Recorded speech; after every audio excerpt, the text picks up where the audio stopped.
जय श्री राम। जय गुरुदेव। रोज की तरह प्रार्थना करते हैं और सत्र को आरंभ करते हैं। प्रार्थना के लिए हाथ जोड़े, आंखें बंद कर ले। एक लंबी गहरी श्वास ले।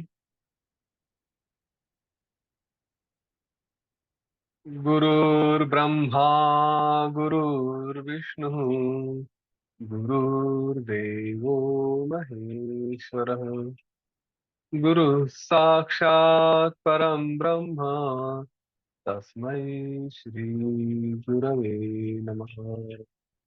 तस्मै श्री श्री गुरवे नमः।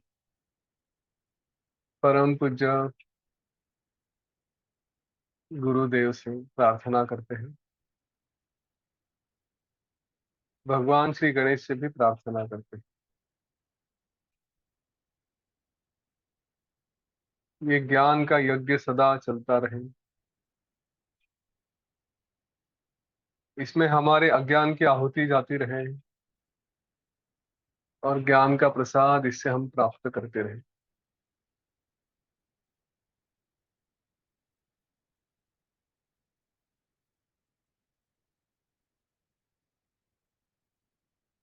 इस ज्ञान यज्ञ में सारी बाधाओं से हमारा रक्षण हो।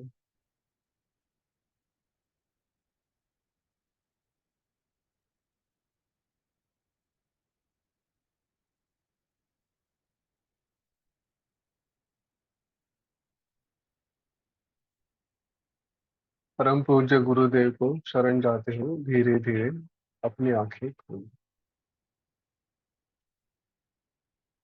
जय गुरुदेव।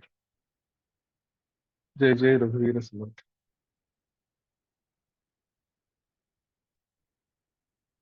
ठीक है।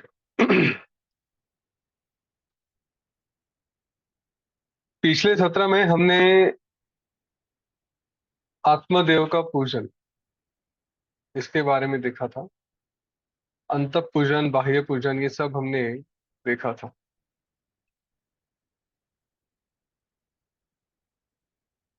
भगवान महादेव ने वशिष्ठ ऋषि को यह उपदेश किया और उसके बाद वो बता रहे थे। भगवान ने कहा, यथा कालम यथारंभम न करोषि करोषि यत् चिन्मात्र से शिवस्यांत देवार्चनम आत्मनः तेनैवाह्लादम आयाति याति प्रकटताम तथा तथा स्थितेन रूपेण स्वेनैव स्वयमीश्वरः। मतलब ये जो आत्मज्ञानी द्वारा, जो आत्मज्ञानी है, उसके सारे कर्म ये केवल शिवा की पूजा होती है, इस तरह से देखे जाते हैं। हे महर्षि विश्वामित्र वशिष्ठ, तुम जो भी जब भी कुछ करोगे, यथा समय यथा शक्ति, जो भी कर्म करते हो या नहीं भी करते, वह बस केवल शिवा का शिव का आत्म पूजन है, आत्मा का अंत पूजन है, ऐसा देखो। इस वाक्य का अर्थ बड़ा गहन है। पहला ही श्लोक है, यथा कालम यथा। हमने उस दिन देखा था, इस पे बात भी की थी। हमारा हर कार्य या कुछ करने रहे तो भी जो भी हो रहा है, वह सब शिव जी को अर्पण करे, उस ईश्वर को अर्पण करे।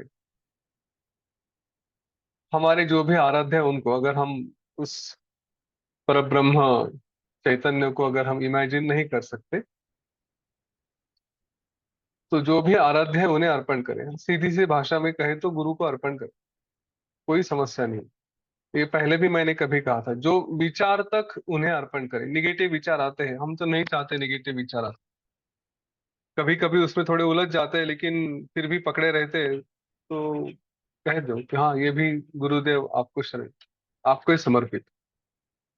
अच्छा आया तो भी, बुरा आया तो भी, जो भी आएगा वो सब समर्पित करें। हमारे कार्य भी समर्पित करते जाए। जब हम कार्य उन्हें समर्पित करेंगे तो उसके फलों की अपेक्षा नहीं करेंगे, साथ ही साथ उस कार्य का दर्जा भी बढ़ाएंगे, साधारण सा कार्य नहीं करेंगे। ये आत्मा का पूजन कैसे होता है?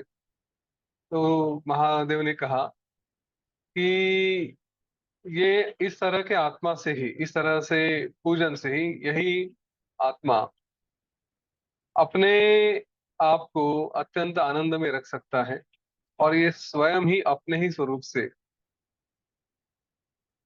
जो ईश्वर रूप लेकर हमारे जैसे अज्ञानियों का अज्ञान भी दूर करता है, अविद्या को भी दूर करता है। ये पूजन अगर ठीक से करे इसी तरह से, एक ज्ञानी जैसा, तो अपने आप वो भी हमें सपोर्ट करेगा, और इससे हमारा जो फल है वो है कि हम अज्ञान से और दूर होते जाएंगे। अभी एक प्रश्न मन में ये आ सकता है कि जो भी हम करते हैं उसके लिए तो कहीं ना कहीं राग द्वेष ये होता है, मतलब कुछ अटैचमेंट है, या फिर किसी बात को हम नकारते हैं। अगर ऐसी कोई क्रिया रही तो वो तो अनर्थ के कारण है, फिर वो आत्म पूजा कैसे होगी? इस पर भगवान ने कहा है कि ये तो राग और द्वेष, इसको न देखने से ही ये सारी क्रियाएं पूजा कही जाएंगी। राग द्वेषादि शब्दार्था न आत्मनि अन्यता अन्यतया मले संभवंती पृथक कृपा बन्नो बन्ही गणायु। हम अपना कार्य करें लेकिन उसमें कोई भावना रखकर अगर कार्य करेंगे तो फिर वो आत्म पूजा नहीं है। लेकिन यही भावना नहीं रही, ना किसी बात पे प्रेम रहा, ना किसी से द्वेष रहा, तो फिर उसके बाद जो जो कार्य करेंगे वो तो केवल आत्मा की पूजा ही होगी।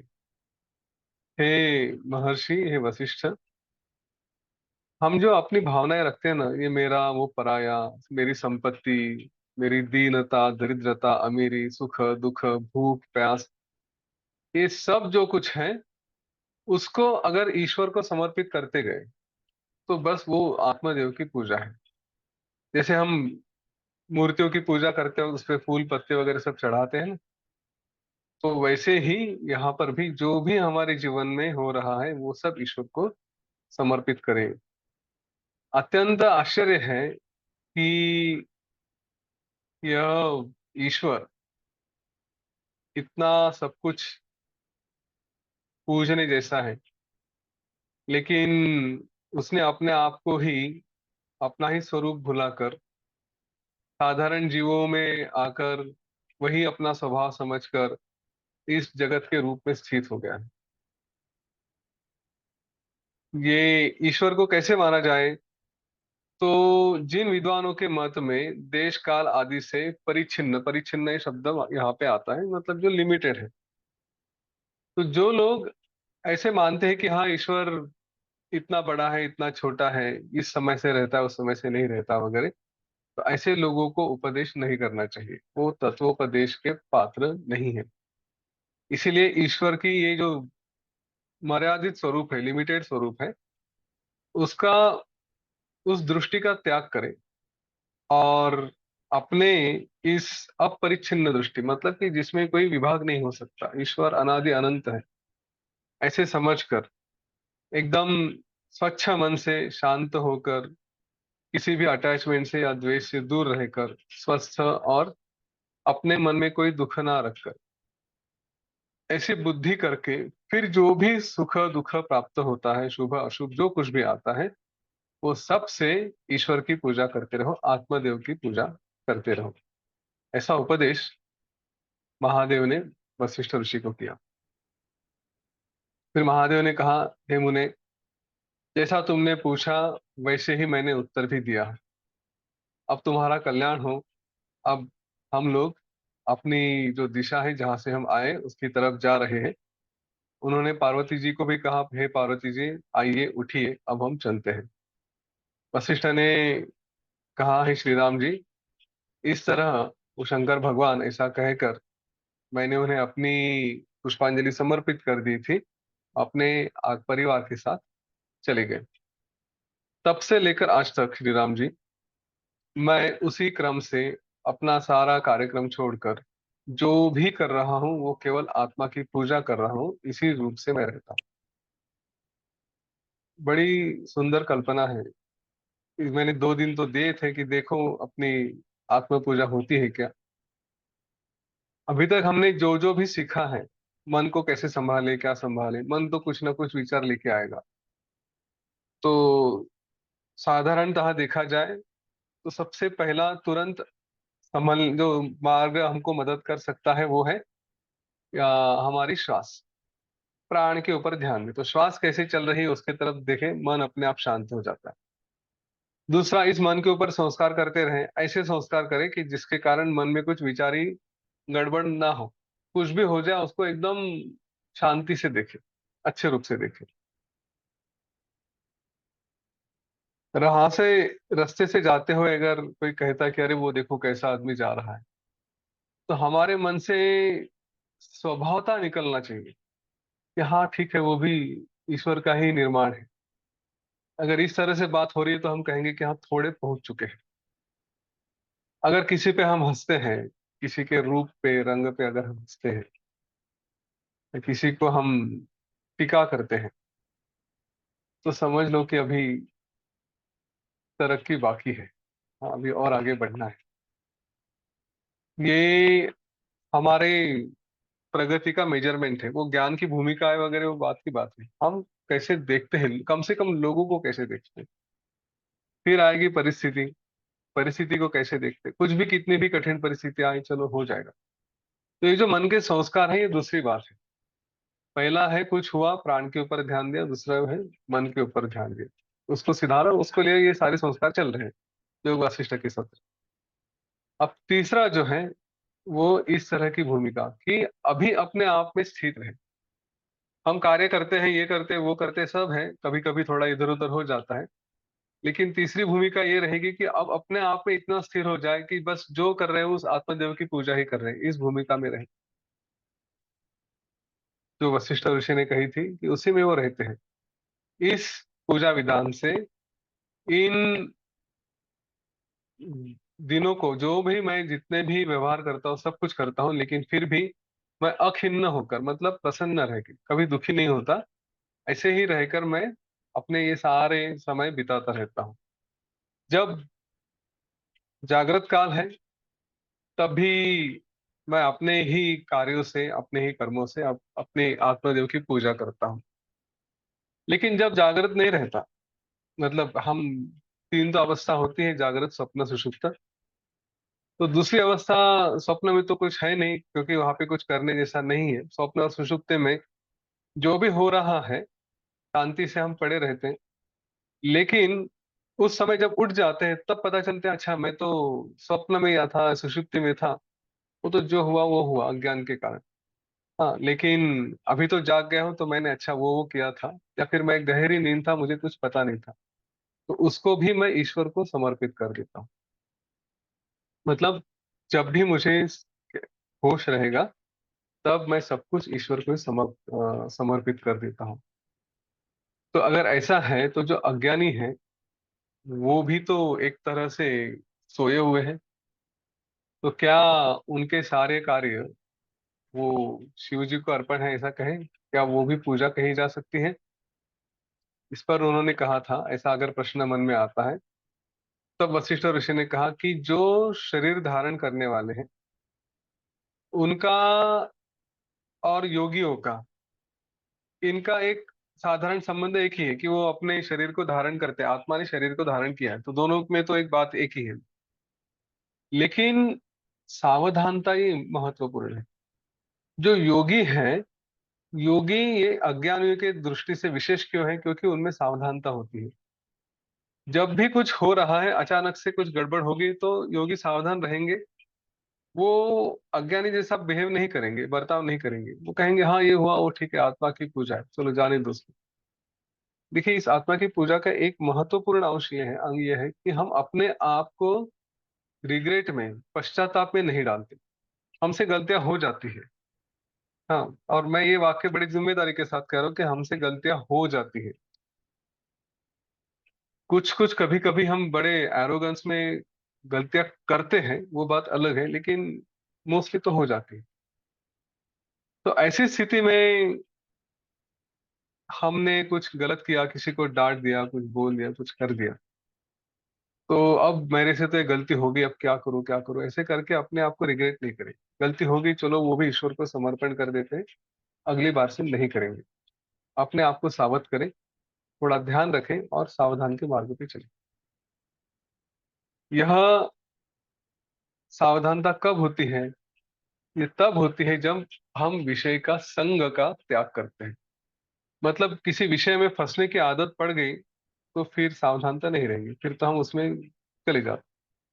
तो विषयों का त्याग करें, उसके संग का त्याग करें, तब यह सावधानता प्राप्त होती है। और उन्होंने फिर श्री राम जी से कहा कि ऐसी दृष्टि का अवलंबन करिए कि जिसमें आप किसी भी आसक्ति में नहीं फंसेंगे, आसक्ति से निमुक्त हो जाए, मुक्त हो जाए, और फिर इस संसार में आप विहार करिए। ऐसा करने पर आपको कभी दुख नहीं होगा। इंद्रियों के बारे में उन्होंने कहा कि इंद्रियां क्या ऐसी है, इंद्रियां और ये विषय ये है। तो ये इंद्रिय, यह है कि जो राग और इन बातों से शून्य है। तो इस तरह से अगर आप व्यवहार करेंगे कि आपका कार्य चल रहा है, आंखें कुछ देख रही है या शरीर कुछ काम कर रहा है, लेकिन हम उसमें ज्यादा फंस नहीं रहे, विषयों का उपभोग लेने में नहीं फंसे, बस ऐसा समय आया, ऐसा व्यवहार करना है, उस व्यवहार से हम करते हैं, अंतःकरण से कुछ नहीं कर रहे, केवल शरीर से किया जा रहा है, तो फिर कह सकते हैं कि यह व्यवहार हमने किया ही नहीं, कुछ भी नहीं किया। अच्छा, विषय जो है वो तो नियति ने ही दिए हैं, और वही हमारे आनंद का साधन है। गुलाब जाम अगर खाऊंगा तो आनंद तो होना चाहिए। आनंद चाहिए, इसलिए गुलाब जाम खाया जाता है। तो विषयों में तो समाधान के लिए ही जाते हैं। तो फिर उसमें राग कैसे छोड़े, अटैचमेंट कैसे छोड़ सकते हैं? इसलिए विषय के बारे में थोड़ा स्पष्टकरण, स्पष्ट रूप से बताते हैं वशिष्ठ जी। उन्होंने कहा, श्री राम जी, पहले इस बात को समझ लें कि ये जो आनंद देता है वो आनंद क्या है, कब मिलता है, कितनी देर मिलता है।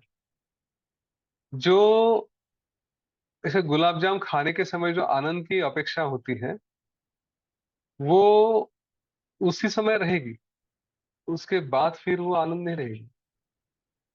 10 गुलाब जाम खाए, 15 खाए, उसके बाद क्या गुलाब जाम आनंद देगा? नहीं दे। तो वही जो आनंद का साधन है, वो कुछ क्षण बाद फिर आनंद का साधन नहीं रहता। और इसका अनुभव तो हमने सभी ने किया है, किसने नहीं किया है? इसका मतलब यह है कि जो क्षण में हमें आनंद की अपेक्षा हो रही है, उसके पहले और उसके बाद वो आनंद का साधन नहीं होता। केवल लगता है आनंद होगा, या हो जाने के बाद तो लगता है कि छोड़ो, क्या था, हो गया। हाँ, तो इस बात को ध्यान में रखें कि वो आनंद उसी क्षण के लिए रहता है। लेकिन दुख उसका हो सकता है लंबे समय तक हो। एक नहीं, क्षण भर का सुख है लेकिन लंबे समय का दुख हो सकता है। अच्छा, कैसे हो सकता है लंबे समय का दुख? अभी गुलाब जाम खा लिया तो क्यों लंबे समय का दुख होगा? ऐसा क्यों विचार किया जाता है? तो एक बार गुलाब जाम खा लिया तो उसने हमारे मन पे कुछ संस्कार कर दिए। अगली बार बैठे खाली, अचानक से याद आ गया वो गुलाब जाम अच्छा था, चलो मंगवा लेते हैं।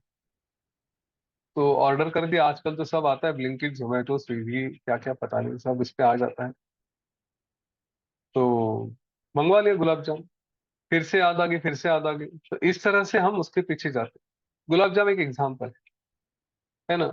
टीवी देखिए, व्हाट्सएप देखिए, या फेसबुक, इंस्टाग्राम वगैरह ये सब बातें, खाली बैठे हैं तो खाली बैठे होता ही नहीं।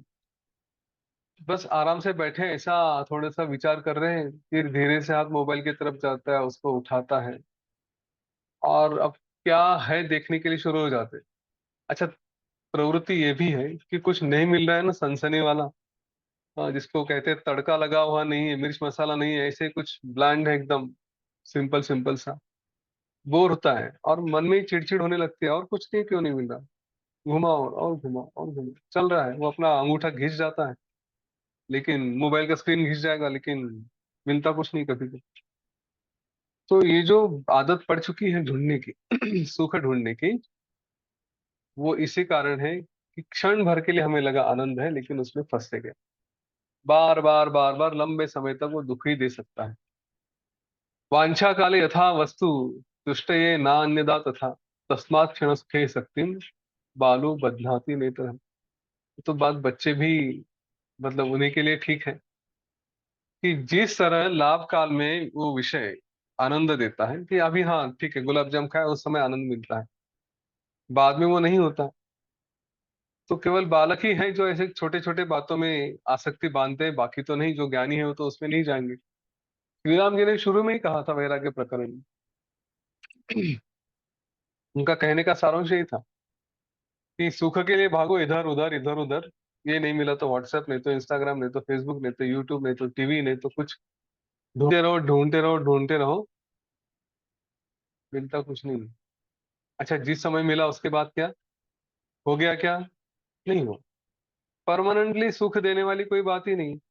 10 मिनट 15 मिनट बैठेंगे फिर से चलो करते हैं, फिर से कुछ देखते हैं। तो ऐसा क्या मतलब है इसमें, सुख कहाँ होना चाहिए।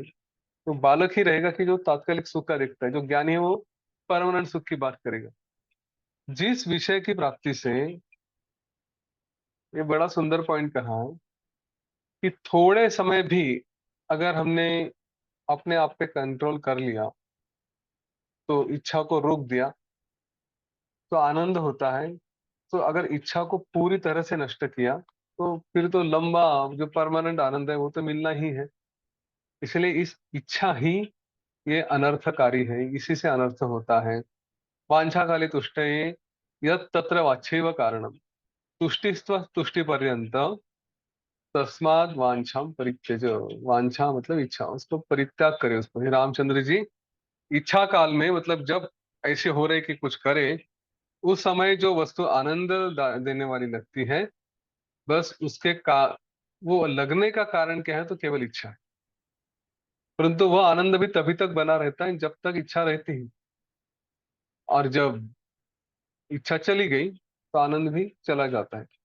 या आनंद की क्या कहेंगे, उसका परिभाषा भी चली जाती है। इसलिए इच्छा का परित्याग कर दीजिए, इच्छा ही छोड़ दीजिए। हमने देखा है, ये स्टैंडर्ड एग्जांपल देते हैं हम लोग। 1 BHK फ्लैट में रह रहे हैं, 2 BHK चाहिए, 2 BHK चाहिए, 2 BHK चाहिए, करते करते उसके पीछे भागे भागे भागे, मिल गया 2 BHK फ्लैट, खरीद भी लिया, लोन निकाला, ये निकाला, वो क्या किया। तो वो मिलने का आनंद कितनी देर तक रहता है, जब तक वहां पे पहुंचते नहीं, है ना। कि हाँ घर की चाबी हाथ में जब तक नहीं पड़ती तब तक बस पड़ गई, थोड़ी देर के लिए रहेगी, फिर आप अपने घर में आके बैठेंगे कुछ करेंगे, फिर देखते हैं अरे अब इसका इंटीरियर करना पड़ेगा। तो तुरंत उसका बजट लेके शुरू कर देते हैं, कितना खर्चा आएगा, क्या करना चाहिए, क्या नहीं। अरे जो मिला उसका आनंद भी नहीं ढंग से ले सकते हम लोग, बस भागते रहते जो सामने उसी के पीछे। और इसकी ये सब भगाने के कारण क्या है, एकमेव कारण है, वो इच्छा। हम जैसे घोड़े के जैसे हैं, सामने कुछ तो बांध के रखा, उसको पकड़ने के लिए भाग गए। मुंह में आता भी नहीं, गिरता भी नहीं, कुछ नहीं, केवल दिखा रहा है कि हाँ मिल रहा है करके चल रहे हैं उसके पीछे। इस इच्छा का त्याग कर दीजिए। अभी श्री राम जी ने कहा कि महाराज, मैंने तो वो आनंद का पद प्राप्त कर लिया है, और आप मुझे इस विषय के त्याग के बारे में उपदेश कर रहे हैं, वो क्यों कर रहे हैं। क्योंकि इसके पहले उन्होंने कहा था कि मेरी मन की अवस्था ऐसी है कि मुझे सब समझ में आ गया, सब ज्ञान हो गया, शांत हो चुका हूं मैं, वगैरह वगैरह सब कुछ उन्होंने श्री राम जी ने कहा था। तो अभी ये सब फिर से आप जो बता रहे हैं इच्छा और ये सब, इसकी क्या जरूरत है। उस पर वशिष्ठ ऋषि ने कहा, और जो कहा वो हम सबके लिए बड़ी सुंदर बात है। बड़े सावधान होकर उसे सुनिए, क्योंकि आज की तारीख में, चलो 100 से लेके 48 तक, या 125 150 से लेके 48 तक हम लोग आ चुके हैं। तो इसका कारण कदाचित यही है जो वशिष्ठ ऋषि ने कहा, जो हम यहाँ पे डिस्कस करते आ रहे हैं। वशिष्ठ ऋषि ने कहा, भद्र श्री राम जी, यदि आपने ज्ञान प्राप्त कर भी लिया है, तो भी किसी समय काल के जाने के बाद आप फिर से उस अहंकार के कीचड़ में न फंस जाए। कभी तो समय में कुछ होगा कि अहंकार जागृत हो जाएगा, अहंकार जागृत हो गया तो कीचड़ में फंस जाएंगे, और फिर अभी तक जो किया है वो सब नष्ट हो जाएगा, या वो फिर क्या प्राप्त होगा उससे। इसीलिए आप उस पूर्णानंद स्वरूप में, जहां में बहुत अच्छा आनंद लग रहा है, उस स्थिति में रहे। और कैसे रहे कि उस स्थिति में दृढ़ता से बने रहे, ऐसे ही इधर उधर ना हो, इसलिए ये उपदेश मैं आपको फिर से कर रहा हूँ। योग वशिष्ठ 32,000 श्लोकों का क्यों है, उसका कारण यहाँ पे दिया है। एक बार सुनने से लगता है समझ में आ गया सब कुछ, अभी बस पीछे 1000 बत्तियां लग गई, लाइट लग गई, ऐसे लगने लगता है। वास्तव में वैसा नहीं होता। ये मैंने पहले भी बताया है। दुनिया आपको यहाँ पे 1 घंटा बिताओगे सुबह के साधना में, और कुछ 1-2 घंटे करेंगे, कहीं और कुछ सुनेंगे 1-2 घंटा, मुश्किल से 3-4 घंटा ज्ञान के लिए रहेगा। बाकी के 20 घंटे ये दुनिया हमारे ऊपर आक्रमण करती रहेगी, अपने अपने संस्कार लेके आएगी। कोई अच्छा लेके आएगा, कोई खराब लेके आएगा, पता नहीं क्या। तो लड़ाई तो 4 घंटे वर्सेस 24 घंटे की है। तो जीतने की संभावना 20 घंटे की ज्यादा है। 4 घंटे का बार बार उपदेश करते रहे तो संभावना है कि हम जीत जाए, क्योंकि कंसिस्टेंसी। इसलिए यहाँ पे आते रहे, बने रहे, यहाँ से हटे नहीं।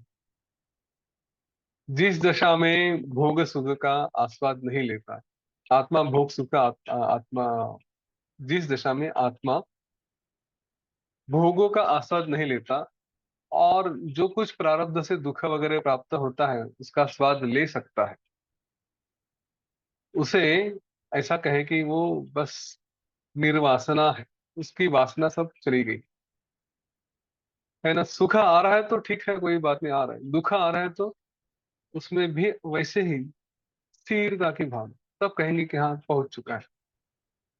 सो श्री राम जी, आप भीतर से वासना रहित होकर हमारी इंद्रियां जो कार्य कर रहे हैं उन्हें कार्य करने दें, वैसे ही कार्य करें।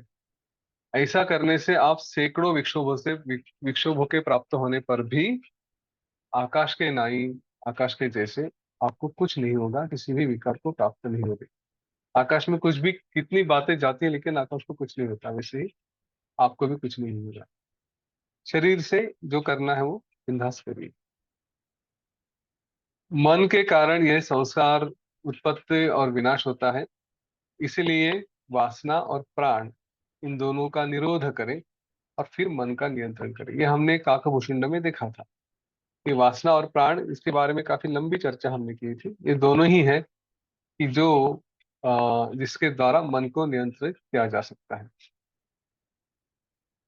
फिर उन्होंने कहा, हे महाभाव श्री रामचंद्र जी, अभी मैं आपको वो बात बताता हूं जो भगवान श्री कृष्ण ने अर्जुन को बताई थी, या अर्जुन को बताने वाले हैं। यहाँ पे पूरा गीता का उपदेश आने वाला है, और हम आज पूरा का पूरा गीता का उपदेश नहीं कवर कर पाएंगे, लेकिन अ, यहाँ पे योग वासिष्ठ में गीता क्या होगी वो बताया गया था। अब मैं आपको एक छोटी सी बात बता देता। जब ये ग्रंथ लिखे जाते हैं, ओरिजिनल ग्रंथ कुछ होता है, उसके बाद फिर कुछ एडिशंस होते हैं, कुछ कम ज्यादा होते रहते हैं। हम इस ग्रंथों का ऐसे कैसे मानते हैं कि ये वाल्मीकि ऋषि ने लिखा गया, और उसमें वशिष्ठ ऋषि ने श्री रामचंद्र जी को उपदेश किया, और उन्होंने ऐसे ऐसी बातें बताई। वास्तव में ये भी संभव है कि ये शायद नहीं था। योग वशिष्ठ मूल रूप से शायद छोटा ही रहा होगा, लेकिन जो लिखते लिखते लिखते लिखते आगे किसी ने कुछ लिखा, किसी ने कुछ लिखा, तो कहीं हो सकता है कि बाद में भी इसमें कुछ कुछ एडिशन हुआ हो। हमें ज्ञान से लेना देना है, ग्रंथ किसने लिखा, कहाँ तक लेके आया, इन बात से हमें कुछ लेन देन नहीं। इस जीवन का उद्देश्य चेहरे पे मुस्कान बनी रहे, तो भाई जो दे रहे हैं उसी को हम स्वीकारेंगे और अपने आप को आनंद में रखेंगे। वशिष्ठ ऋषि श्री राम जी से कहते हैं, महाबाहो श्री राम जी, भगवान श्री कृष्ण ने जो उपदेश किया था, उस उपदेश का, उस योग का आप श्रवण कीजिए, और उसको सुनने के बाद आप जीवन मुक्त महामुनि बन जाओगे। उसके लिए मैं आपको अर्जुन उपाख्यान की कहानी बताता हूँ। अर्जुन नाम का महाराज पांडु का पुत्र था, जो जीवन मुक्त जैसे रूप से युक्त होता हुआ अपना जीवन शीघ्र बिता देता, वैसे ही आप भी अपना जीवन दुख के बिना बिता दीजिए। श्री रामचंद्र जी ने कहा कि ब्राह्मण, वो पांडुनंदन कब उत्पन्न होगा, और उसकी अनासक्ति का भगवान श्री कृष्ण किस तरह से क्या कहेंगे, उसका वर्णन कैसे करेंगे। वशिष्ठ ऋषि कह रहे थे कि ये कभी होगा, और जब उस तरह से होगा तो आप इसको आज समझ लो और उसकी तरह से आपका जीवन बिता दो। फिर वशिष्ठ ऋषि ने ये सारी कहानी बतानी आरंभ की। उन्होंने कहा, अर्जुन का अवतार क्यों हुआ, श्री कृष्ण का अवतार क्यों हुआ। तो श्री रामचंद्र जी इस आकाश में, यह जगत जो आत्मा और आदि और अंत से शून्य है, ऐसे अवस्था में यह जगत बना हुआ है। यहाँ पे यही परमात्मा, इसके कारण ये हम जगत देख रहे हैं। अभी एक समय ऐसा आता है कि इस संसार रूपी जाल में फंसे हुए 14 तरह के जीव जाति हैं, वो छुटकारा पाने में असमर्थ होकर अपनी जगह आवश्यकता से ज्यादा ही अधिक ही वो इधर उधर कूद रही है, उछल कूद मचा रही है। मतलब कि अभी के समय में इतने 14 तरह के जीव जाते हैं, 14 भुवन है ऐसा कहा जाता है।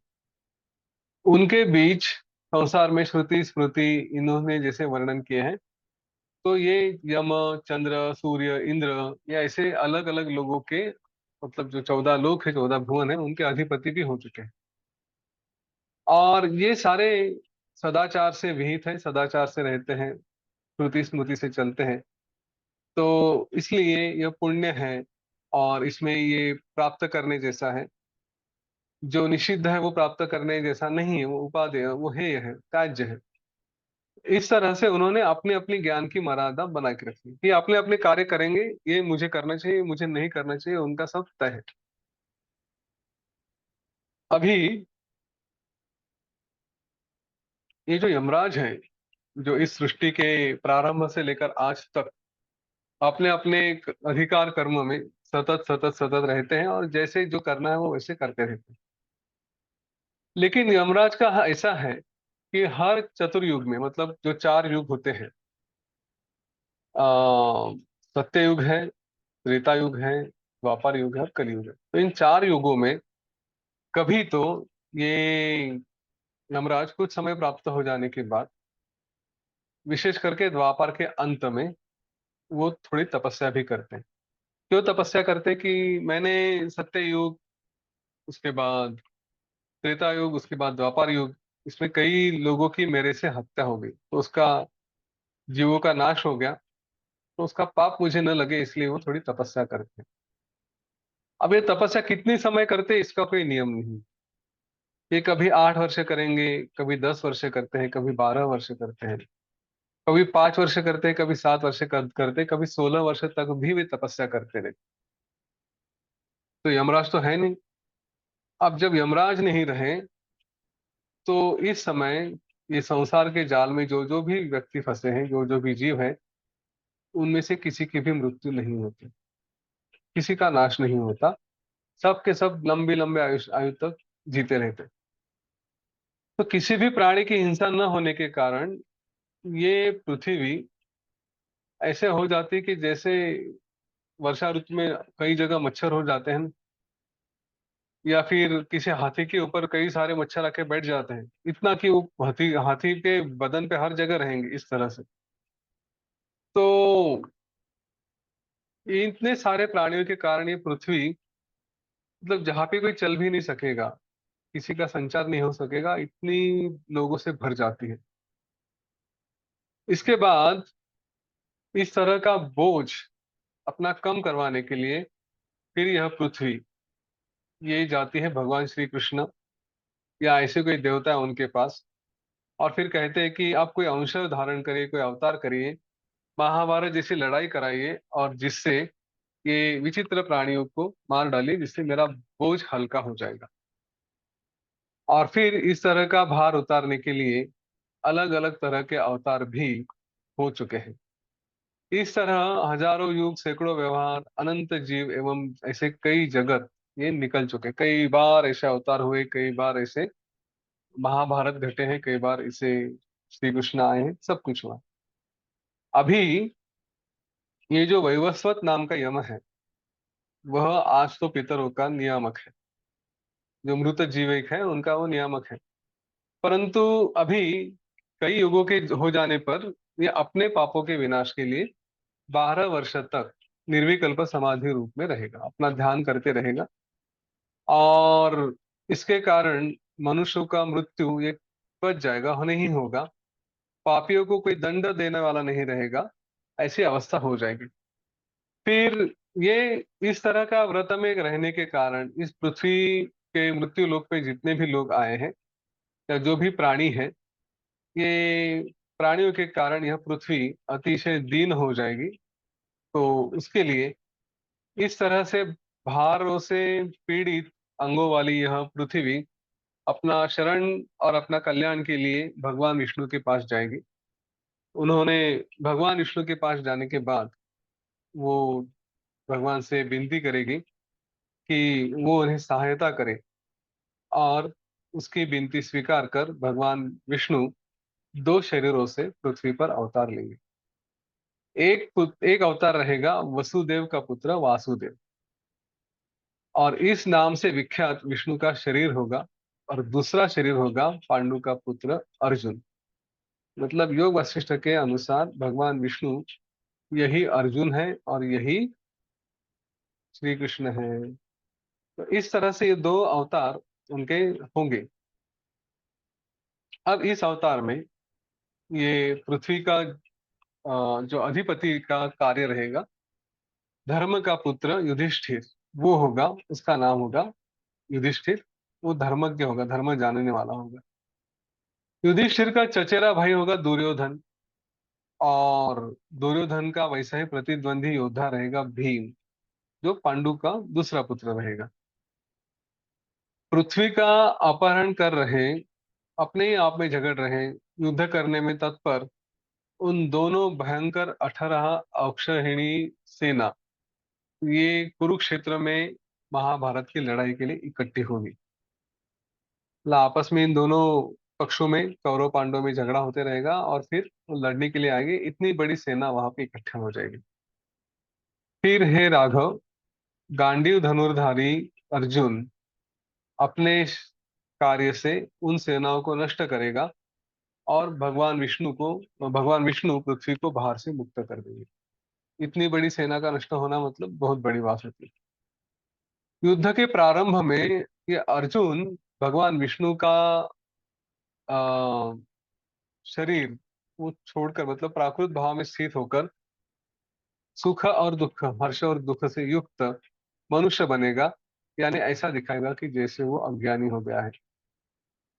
दोनों सेनाओं में पहुंचे हुए और मरने के लिए तैयार अपने बंधुओं को देखकर वह अर्जुन को विषाद होगा, दुख होगा, और वो आ, युद्ध के लिए कोई उद्योग नहीं करेगा। ये कहानी हमने सुनी है। अर्जुन ने अपना रथ भगवान श्री कृष्ण से कहा था कि इन दोनों पक्षों के बीच में लेकर जाए, और फिर जो सामने दृश्य देखा वो देख के अर्जुन की शक्ति चली गई। अब उस समय इस अर्जुन नाम के शरीर को जो कार्य करना है, उस कार्य की सिद्धि के लिए विष्णु भगवान स्वतः नारायण श्री कृष्ण के रूप में ये आत्मबोध उसे कराएंगे। कौन से देह से करेंगे? श्री कृष्ण के देह से उसे आत्मबोध करेंगे। अब वो उपदेश किस प्रकार का होगा उसका भी वर्णन उन्होंने किया। भगवान श्री कृष्ण कहेंगे कि ये अज आत्मा, अज मतलब कि जिसका जन्म नहीं हुआ है, ये न तो कभी उत्पन्न होता है और न ही कभी नष्ट होता है। यह न कभी जन्म पाकर फिर से अपने अस्तित्व को प्राप्त करता है, न कभी शरीर का कुछ नाश हो गया, तलवार से, बाणों से कुछ हो गया या काट दिया गया, तो भाई इसको नहीं काटा जा सकता। यह तो अजन्मा है, नित्य है, शाश्वत है और पुराण है।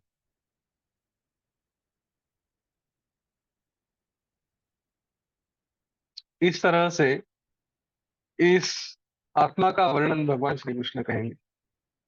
उसके बाद वो कहेंगे कि जो पुरुष ऐसा समझता है कि मैं ही कुछ हूँ, हाँ मैं मतलब मेरे शरीर से या इस शरीर को मैं समझूंगा, और उसके कारण ये जो भी वध करना है, हत्या करनी है, युद्ध लड़ना है, तो उसमें मैं कर रहा हूं ऐसी भूमिका करता है, ऐसे समझता है, और इसी को ये मेरा कार्य है ऐसा मानता है, तो वो आत्मा को ठीक से नहीं जानता ऐसा समझा जाइए। क्योंकि आत्मा न तो मरता है, नहीं मारा जाता है। कोई मुझे मारेगा ये एक भय, या मैं किसी को मारूंगा ये दूसरा भय। तो ये दोनों कार्य जो ज्ञानी है उसके लिए नहीं होते। इन दोनों की इस तरह की जो भूमिका है कि मैं मार रहा हूं या मैं मर जाऊंगा या कुछ भी है, तो ये केवल अज्ञान के ही कारण है। आत्मा जो है अनंत, एक रूप, सदात्मक, आकाश में ही है, अत्यंत सूक्ष्म पर ब्रह्म है। उसको किस तरह से नष्ट किया जा सकता है? नष्ट नहीं हो सकता। इसलिए है ज्ञानी पार्थ, है अर्जुन, तुम अनंत, आदि और मध्य से रहित, मतलब जिसका कोई शुरुआत नहीं, जिसका कोई अंत नहीं, उसको मध्य भी कहाँ से होगा। तो ऐसे अव्यक्त अपने स्वरूप को देखो, उसका अवलोकन करो कि तुम कौन हो।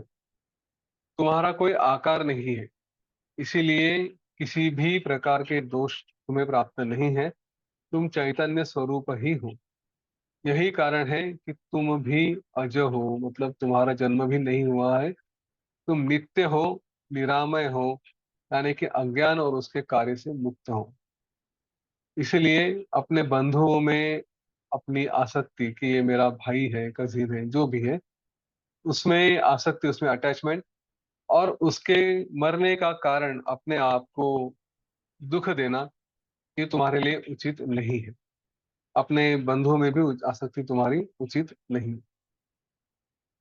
अर्जुन त्वं न हंता, त्वं अभिमान अमलम त्यज, जरा मरण निर्मुक्तः, स्वयं आत्मासि शाश्वतः। यस्य न अहंकृतो भावो बुद्धिर्यस्य न लिप्यते, हत्वापि स इमाम लोकान् न हन्ति न निबध्यते। हे अर्जुन, क्या कह रहे हैं? त्वम न हंता, त्वम अभिमान अमलम त्यज। अपने बंधुओं को मैं मारने वाला हूँ, इस प्रकार का अभिमान तो तुम छोड़ दो। हाँ, ये सब तुम्हारे दुख का कारण यही है कि मेरे बांधव है, इन्हीं को मैं मारने वाला हूँ। ये सब पहले सारी भावनाएं तुम छोड़ दो। तुम स्वतः, तुम मरण जन्म इसके मुक्त हो, इसलिए तुम नित्य हो, और अपने भाई बंधुओं तथा संपूर्ण भूतों का तुम स्वयं उसका रूप, सभी तुम में ही है। इसलिए तुम किसी को मारने वाले नहीं हो। मैं मारने वाला हूँ, इस प्रकार के अभिमान को तुम छोड़ दो।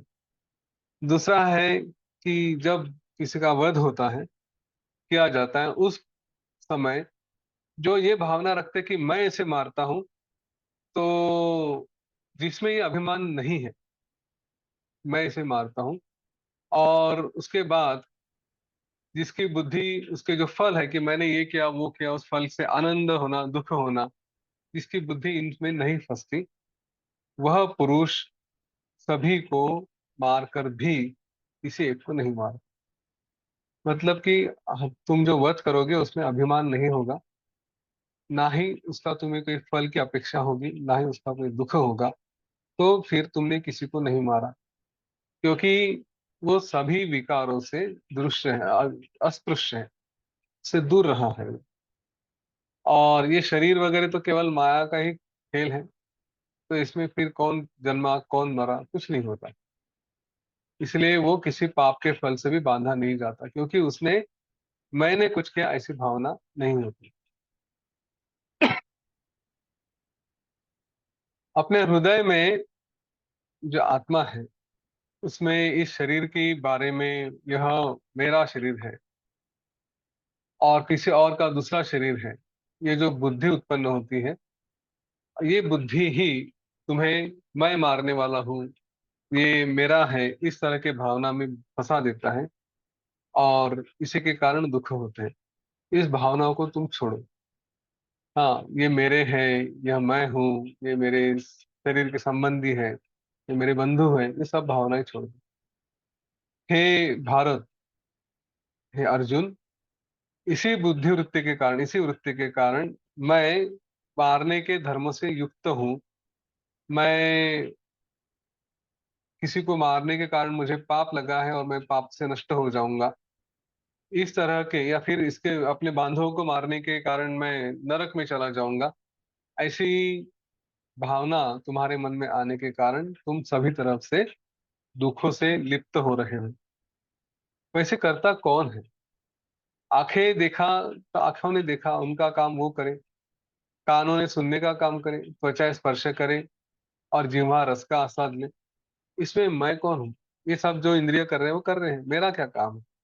तो इसलिए मैं उसमें तो कुछ है नहीं, और इसलिए मैं रूप से यहाँ पे अपने शरीर में किसी को स्थित करना भी ठीक नहीं।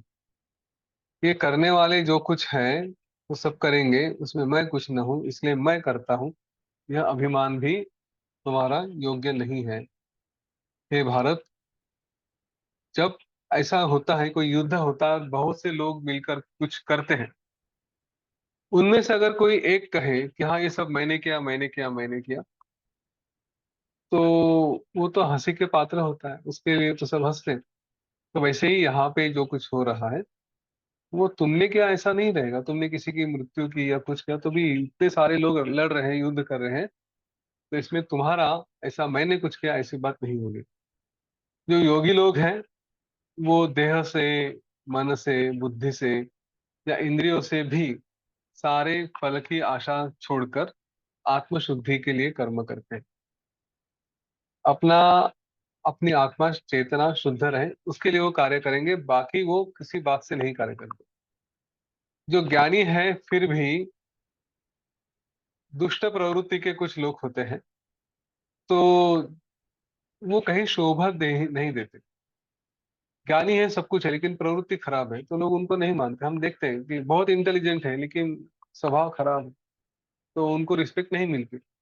वैसे ही अगर आ, तुम्हें ये सारी ममता प्रेम वगैरह इसमें अगर तुम फंसे रहे, तो ऐसा शरीर कहीं पर भी शोभा नहीं देता, परम पुरुष को ये समर्थन नहीं होता। निर्ममो निरहंकार सम दुख सुख क्षमी, यह स कार्यम अकार्यम वा कुर्वन्नपि न लिखते थे। जो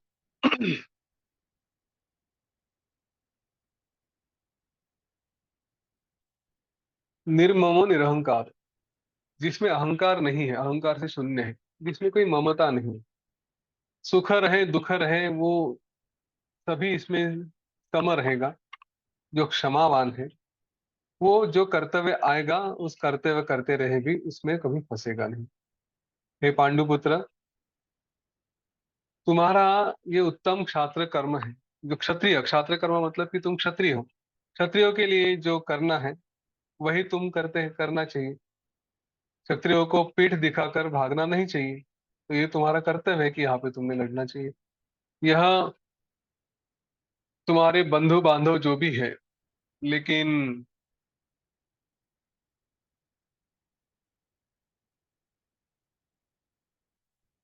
उनका तुम वध करोगे, वो लगेगा कि एक क्रूर कार्य है, लेकिन फिर भी तुमने अपने चित्त की शुद्धि कर ली, मन शुद्ध रहा, और ब्रह्म ज्ञान का प्राप्ति कर ली, तो धर्म यश राज्य स्वर्ग ये सारी बातें तुम्हें प्राप्त होगी और तुम्हारे लिए अति कल्याणकारी होगी। तो अगर बंधु ही की बातें छोड़ दी तो, जैसे द्रोण है, भीष्म है, कृपाचार्य है, ये तो गुरुजन है, तो इनके वध कैसे किए जाए? वो तो बहुत बुरा कर्म है।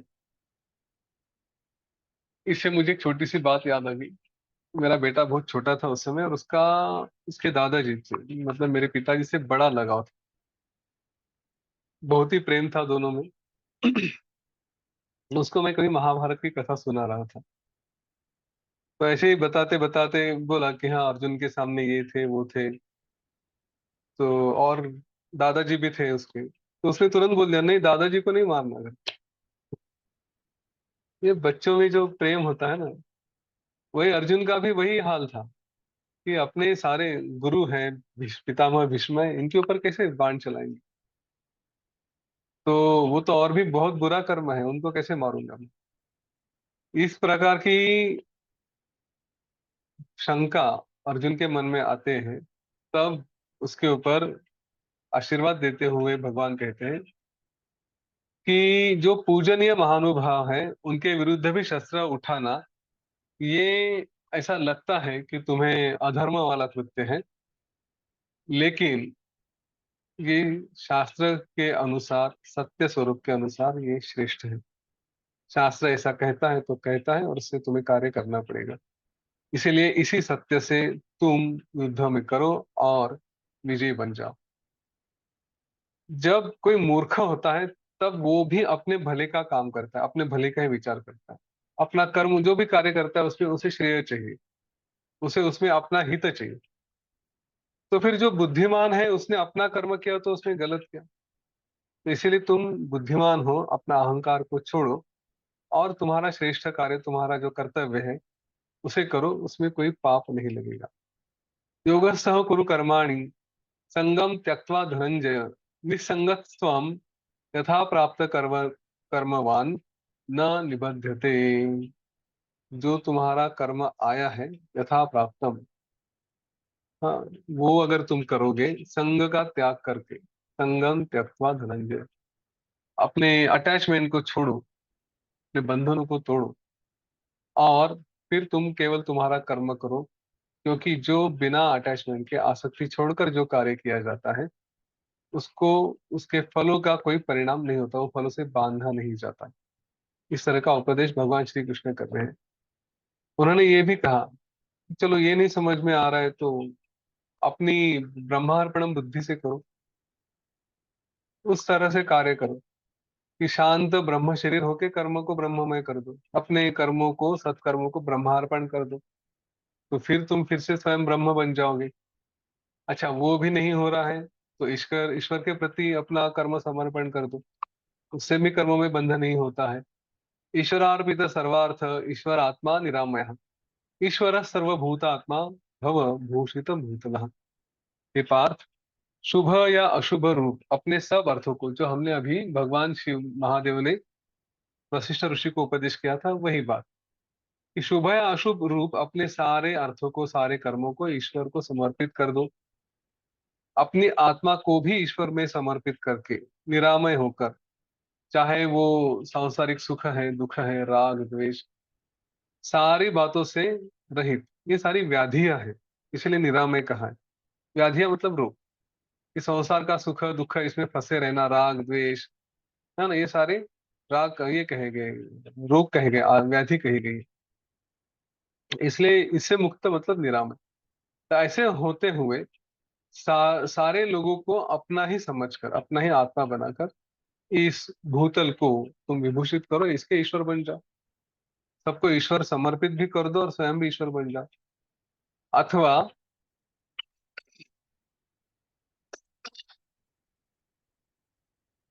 संन्यास योग जैसे होता है कि सारे संकल्प का त्याग कर दिया, तब भी तुम्हें कर्म की बंधन की प्राप्ति नहीं होगी।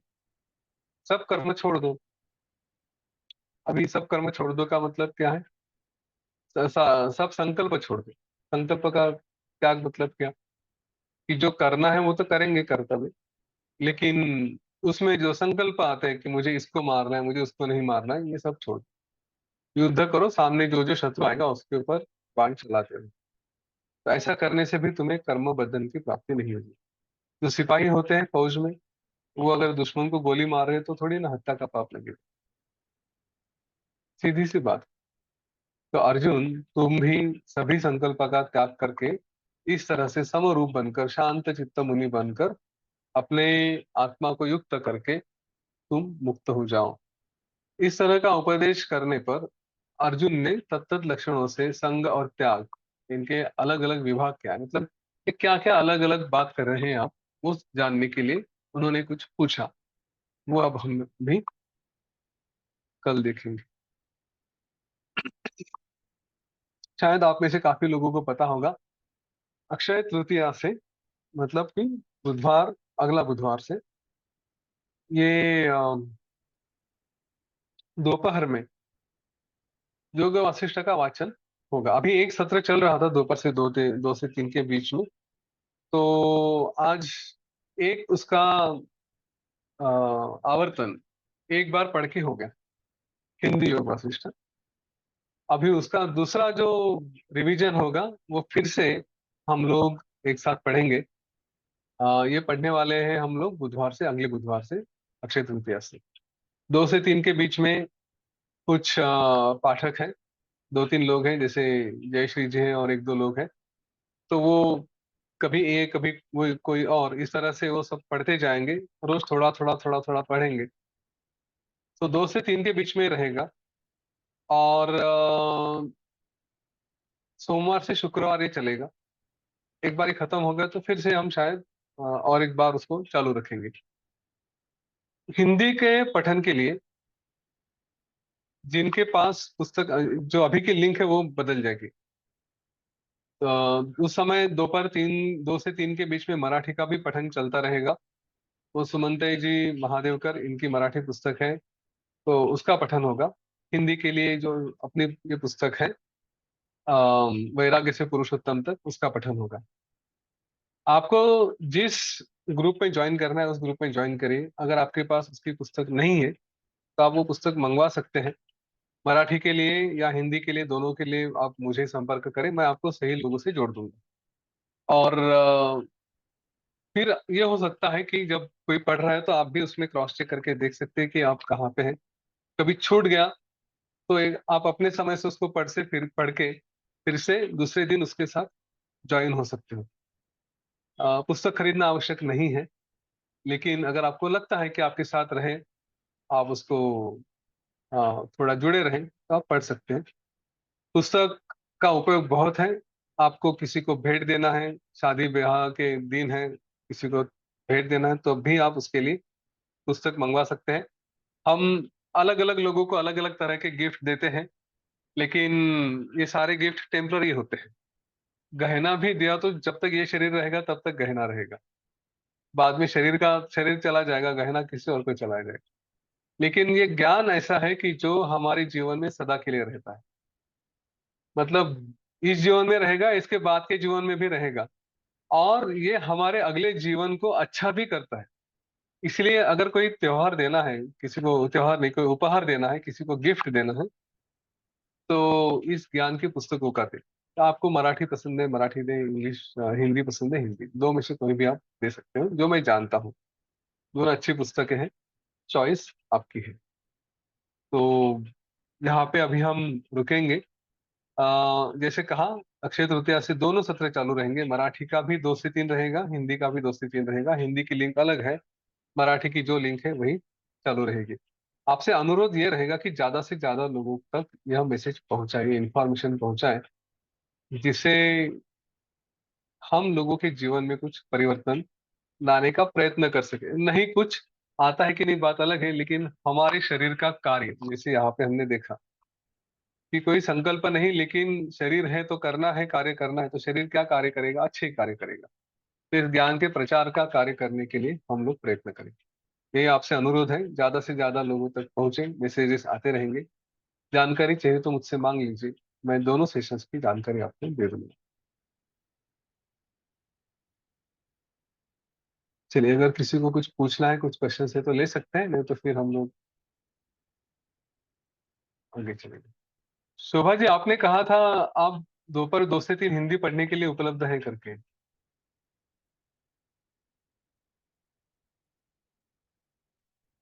ऐसा है क्या? हाँ, मैं पढ़ सकती हूँ। अच्छा, ठीक है। हाँ, पढ़ सकती हूँ।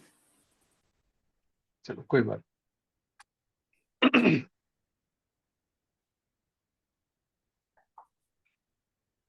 राधा जी, हाँ, ऐड कर दूंगा आपको। और कोई क्वेश्चन नहीं है? ठीक है। चलो फिर, सबके लिए, सबके कल्याण के लिए प्रार्थना करते हैं और कल मिलते हैं।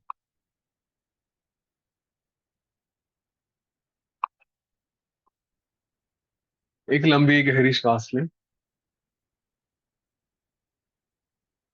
लोका समस्ता सुखिनो भवन्तु।